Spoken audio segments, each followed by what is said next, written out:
where they have their fences never go near the gate unless you have two people, and especially at night, and make sure both of you are carrying a weapon, a gun. And I said, nobody's ever told me this. This doesn't come out in the fake news, and this doesn't come out in the press. And these people had no idea they were going to do this, but I said, you know what? We have the media here. We have some very good people in the media here, actually. And I think it should be explained. Nobody's ever heard this. I don't think they've ever heard this. And maybe I'll start with Gene. Maybe, Gene, can you start? And we'll go through. But these are incredible stories. I had no idea. Nobody has any idea how bad this is. And this has been going on for many years. Many, many years. But now they're coming up because the economy is so strong. But regardless, this has been going on. And many people are dying. And the danger of living here, unless you know exactly what you're doing, is tremendous. Where your wife carries a gun and she's trained in using it. But maybe you start off, Gene. Well, we were telling the president earlier today that in South Texas, from here to the border, we have millions of square miles of open brush country, and that the coyotes pick these people up at the river. They'll bring them 50, 60 miles into the U.S. and then give them a gallon of water and a little something to eat and say, Houston's right here, or Dallas is right there, and that you need to walk this direction. And as you look at the press in Texas about South Texas, and we have numerous people dying on these ranches, and people have been finding their bodies for a number of years. Brooks County, down around Falfurrias, is one of the most prominent areas where they're found because they drop them off and tell them that Houston's just over the horizon. And so not only do we have a crisis on the border, a humanitarian crisis and a security crisis, we also have these people preying on the people that are trying to come here.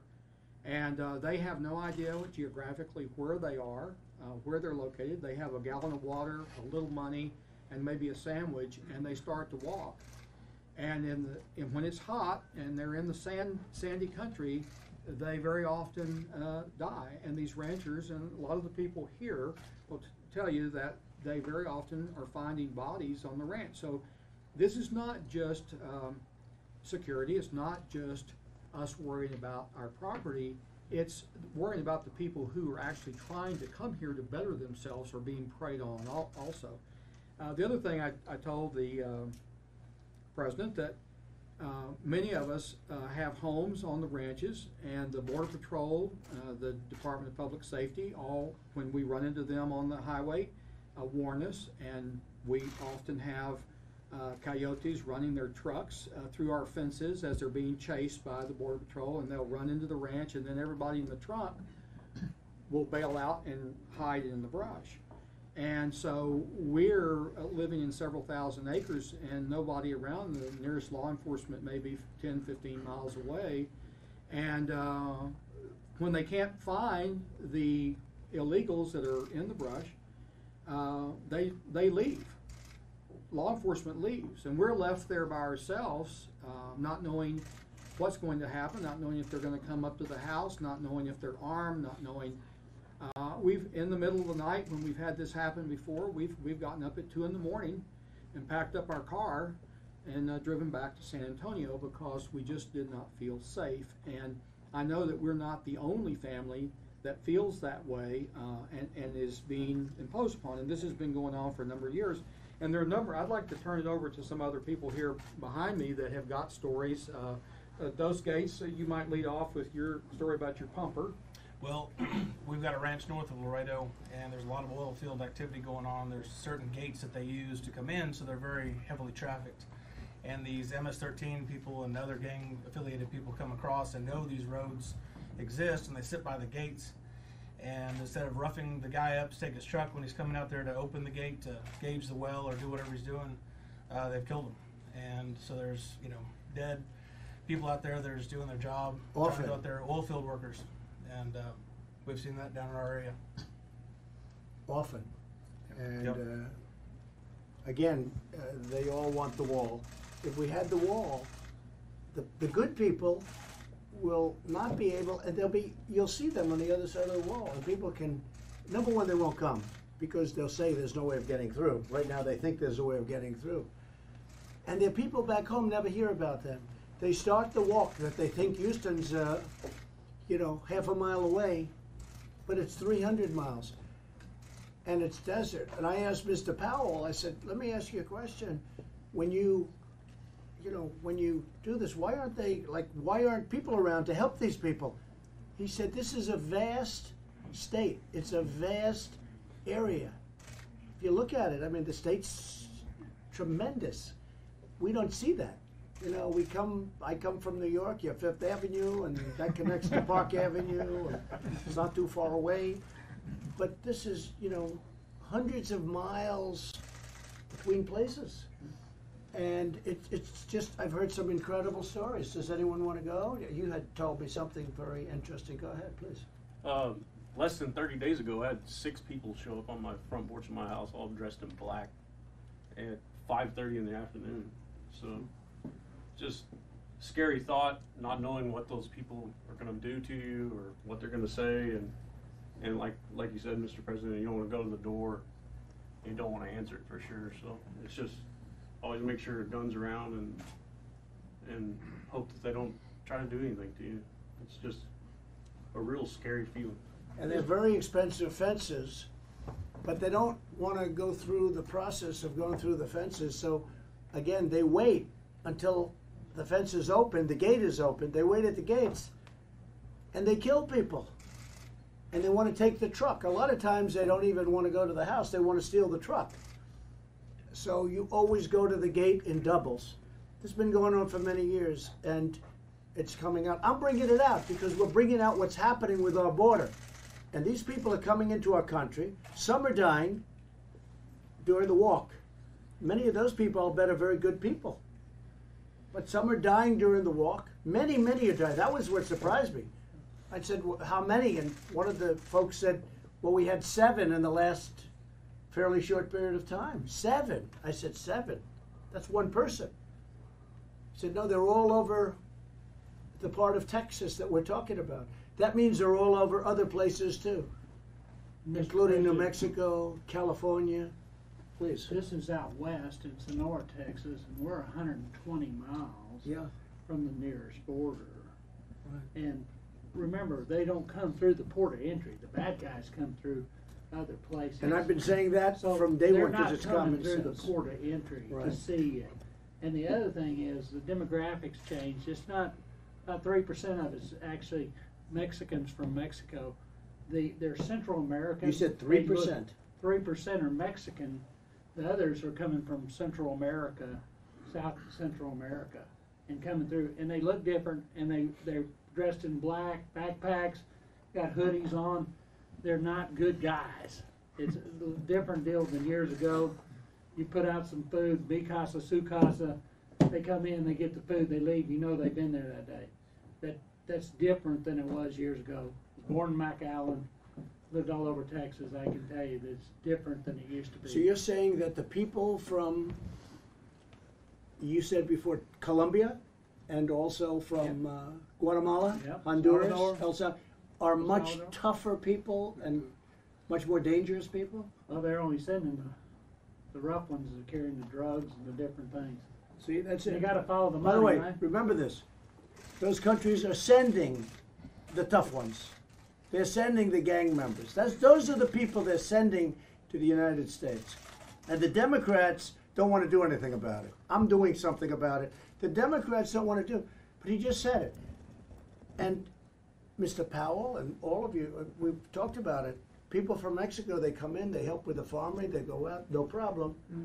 But they were saying that the people coming from much further away, they're sending real killers, including MS-13, because they don't want them in Honduras and El Salvador and Guatemala. They don't want the gangs. So they're sending them to our country, and they probably aren't the ones that run out of water and run out of food, right? Dan, do you have something to say, Lieutenant? Let me tell you, we can document well over 1,000 dead bodies over the last 5 to 6 to 7 years. That's the ones that we find. You go to Brooks County, you want to do a good story? Go down to Brooks County. They have the photographs of children pregnant women, older people, the people who are at risk. You leave them out in the middle of nowhere when it's 100 degrees with a half a gallon of water, you die. They don't care about these people.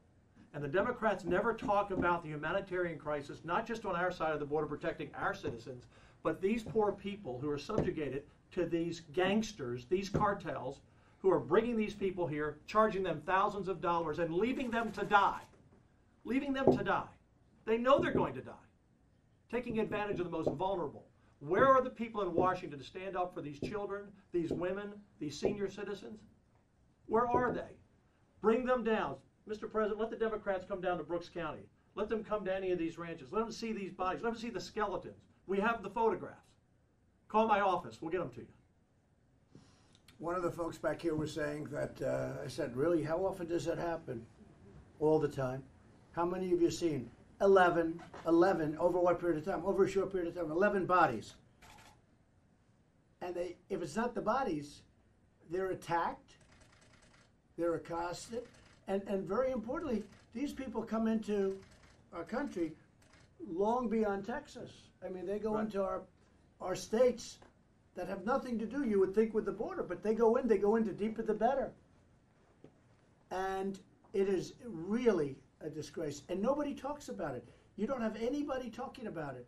And I even said, even my Republican colleagues, and they're with us all the way, but they don't hear these stories. I never heard this story. This was not a scheduled news conference. You people are here. This was not scheduled, as you know. I said to these people, can you tell the press? Because this is a thing that's been going on for years. I mean, where your wife, if she doesn't carry, she doesn't have a chance. Where you can't go up to a gate and open the gate without a guy standing there with a rifle because people want to steal your truck, and they'll do it and kill you. They'll kill you, take your truck, sometimes go and rob the house. Then who the hell can live like this? And it's not just here and the border. But these are stories that I've never heard before. And I've been doing this stuff very intensely for 2.5 years. Mr. President, I think it's really important that this group, and I think everybody here would tell you the same thing. All of us have lived a long time in Texas. We are very proud of the multicultural nature of the state. We have it. We're biracial. We have tremendous friends, family members from Mexico, Mexican origins in their health. We all love each other and we get along great. That's not what we're talking about here. People will call us racist for bringing this up. We've been living in a bicultural world for many years and gotten along fine. My grandparents moved to South Texas along the border in 1918. So what we're talking about today, things have changed. Tell them, please. It has changed. We're not talking about citizens from Mexico who come here to do agricultural work. I remember having a bracero camp, the bracero program back in the 50s down in the valley. And the workers came across in buses, they did the work during, and the weekends they went back. Everyone got along and we had a great relationship. Things have changed. This is the Central Americans and the cartels. The cartels, the smuggling of people, the moving of people.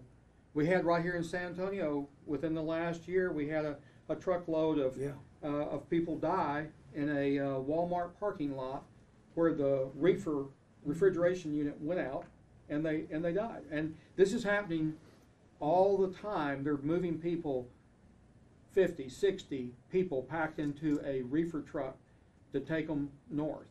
And people die in those trucks. But you're also saying that the people coming up from areas that you didn't used to have a long time ago, but you have over the last, let's say, 10 years, you're saying the level of toughness is much different than it used to be. Yes. They were saying that you have to hear some of these stories. And again, I said, look, anybody want to not? Everybody said they'll agree to go and do this. I thought you'd have some that would say, I don't want to get involved. But the stories are incredible about the level of toughness. The gangs, the craziness, they're crazy. And they're coming in. And those countries are sending them up. I have no doubt that Honduras and Guatemala and El Salvador and Colombia with its new president, but unfortunately their drug business has gone up 50% since he's been there. Those countries are sending them because they don't want them in their country. They're sending them to the United States because they think that the people of the United States are stupid, and they take them. And we're represented by Democrats that don't want to hear it because to them, they'll take anybody. They don't care about crime. They just want to get votes. They think these are all going to be votes for them someday. And other reasons. Maybe they want to make the country look bad. But let me tell you, we have a problem, and you people expressed it far better than anybody I've heard. I can't believe it. How many did you find last month? Well, 7 died on their ranch, on one ranch. 7. I said, what are you talking about 7? They start walking, and it is the expanse. That's the thing. Nobody knows the expanse. Nobody knows what we're talking about because it's so big. This state and this whole area, the border is big. Talking about 2,000 miles. And these people start walking, and this scum, the coyotes, the worst scum in the world, the coyotes, and they take their last amount of money, they leave them nothing, and they give them some water and a sandwich. And they start walking, and they have hundreds of miles to walk. Leave them to die. They leave them to die, and they're dying all over the place, and nobody knows it. No one should have to die to come to America. You know, we need legal immigration reform, obviously, but no one should have to die to come to America. And that's what the cartels are driving. And That's if you what's had a happening. wall on the other side, you had a wall, they wouldn't be able to get through. And they're easy to, you know, you can take, on a humanitarian basis, you can have food cars, you can have trucks, you can take them to someplace where they can be taken care of. And they won't come. You won't have so many because if they know they can't get through, they're not going to come. All of a sudden, they're not going to come. And we're building a lot of wall. You know, the other day I saw the fake news. They were saying I didn't build wall. You know why? Because they said, I ripped down a wall because I just left with them, a lot of these people. We ripped down a wall that was dead. It was useless. We ripped, and we built a new one. They said that wall was already there. We built a brand new wall. We showed it to them. And some of them, because it's a dishonest deal, some of them said we didn't build a wall. Why didn't we build a wall? Because there was a wall already there. But what they don't say is that we ripped it down because it was worthless. It was garbage. And people walk right through it. So we built an incredible new wall. It was even my design. My design, our contractors, they just left. The tractor marks are right there. The machinery is still there. And these people left. They said, we didn't build a wall. The wall was already there. You're dishonest people, many of you, and many of you aren't. This is a very important story. People are dying. Great people are dying. Bad people are coming up. You have both. You have the gang members that are being thrown out by these countries because they don't want them, and they figure, let the United States handle it. We're not going to do it. And then we have judges, in the Ninth Circuit in particular, but we have judges that will rule against us no matter what. 2 days ago, we had a judge ruled against us because he said he doesn't want people staying in Mexico. Mexico's too dangerous. Let them come in here. This is crazy. It's crazy. So I thought that even though this was not a planned news conference, I thought this was so important to say, where you have people dying all over the place. And when you mentioned 1,000, Dan, I think it's much, much more than 1,000. Just the ones that we've been able to find and count. So Over the last short while. many more. Does anybody else have anything to say? Would you like to say anything? Well, Lieutenant Governor, you're right. The ones you find are not on the road. Right. You have to either find them horseback or the helicopter. Right. And so that's when you find them. And there's no telling how many more. It's like doing a deer count. You can't find all the deer. They're dying in the brush. Yeah, exactly. I just know the ones that have been counted. There's a group that goes of citizens, Mr. President, Brooks County, and for years they've been going out trying to document this story. And they get a little bit of coverage every now and then. The media doesn't follow it. And so you're absolutely right. That's just the ones they've counted. Again, University of Texas at San Antonio has got a group of people who volunteer their time in their anthropology department to go down and document these graves, take dental samples, DNA samples, and try to identify the people who have passed so that they can notify their next of kin, either in Mexico or in South America. And they're doing this out of the goodness of their heart to try to give these families closure. It's horrible that we have to have a group of people that spend their spare time in the brush country of South Texas documenting poor people who have passed away because somebody told them Houston was and America was just over the hill. So I said, what's the solution? You live here, you know the area so well, but you know the border better than anybody. This isn't the border. The border's a ways away, but you get plenty of action even up here, but the border's down there, but many of them are involved with the border. What is really is the answer? And I said, you gotta have a wall. You gotta have a wall. If you don't have a wall, it's never gonna end. Dangerous people are coming here, and the good people are dying. The good people are dying. And the good people are being robbed and killed by the bad people. They're being killed by gang members because some of them have a little money left. After giving it to the coyotes, they have money left. And the gang members will take the money from the good people and let them die. Or kill them. MS-13 and others. It would be so great if you'd write a straight story and let the world know. I mean, this is a small group of people that are good people. If you could let the world really know what's happening, this is so important. From a humanitarian, not because of Trump, from a humanitarian standpoint, nobody has any idea how bad it has been for many years. So there it is. There's our press conference. Thank you all very much. Mr. President, are you frustrated by the fact that your staff, the Border Patrol, your immigration folks, haven't told you this in the past? I mean, you said you expressed surprise. No, because I can understand them not saying it. They've been saying we need a wall. We need a wall badly. They have told me many other things, but they haven't. This is a group of people that I just said, what can I do for you? And they actually started off by saying, sir, many people are dying. I said, what are you talking about? And also, sir, Because I'll bet you've been covering this stuff for a long time, too. You haven't heard stories like this. This is an incredible story. Also, sir, this is a campaign event. Your campaign manager is right there. How well do you think this issue, broadly speaking, raising immigration, raising the border wall, is that important for you as you campaign? It's funny. I have a lot of people standing out there waiting for me to speak. And it's really a campaign event. And I couldn't care less about the campaign. This is not a campaign. This is now telling people whatever. It's really telling the truth. We have to do something about it. Nobody's ever heard that. Hey, you are reporters. You've covered the scene for many years. The whole thing of the border, we've all been involved in the border. I've been involved probably less time than you have. But I know what's going on. From the time I made my first speech at Trump Tower, when I mentioned the word rape, and everybody went crazy because that turned out to be nothing compared to what happens in those journeys up. Nothing. My speech was so tame, as it turned out. No, this is just something, I'm sitting here, we're talking. I said, what can we do? And one of the folks at this table said, very specifically, many, many people are dying. They're dying all over our fields.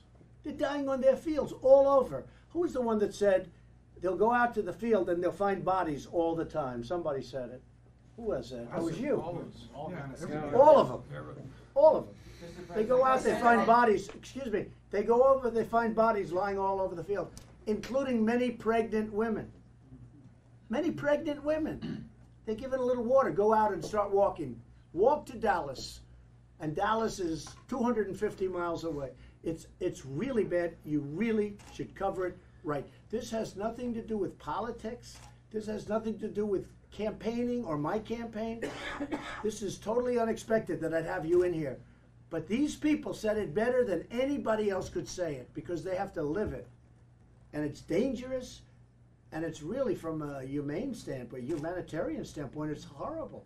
Thank you very much, everybody. Mr. President, are you considering Chris Kobach to be your Homeland Security Secretary? I have respect for him, but I haven't really thought about that. I'm very happy right now with Kevin. I will say this. I would really rather have you focus on this topic than you could ask me a million questions about a million things that I'd love to answer. But I will say that I think you should really focus on this. This is a very important development that the press has not covered. You don't cover this. You don't cover this. How is it possible that your body's lying all over these big areas and nobody talks about it? And Dan was telling me that press doesn't want to write about it. No, we've tried to bring this story up time and time again on television, in the print, and you know, one day, and it's a non-story. And to me, it's the biggest story, Mr. President, because when vulnerable people are taken advantage of by the cartels to make a buck, they're sending them to their death. Make a lot of bucks too. They're sending them to their death, and they know they're sending them to their death.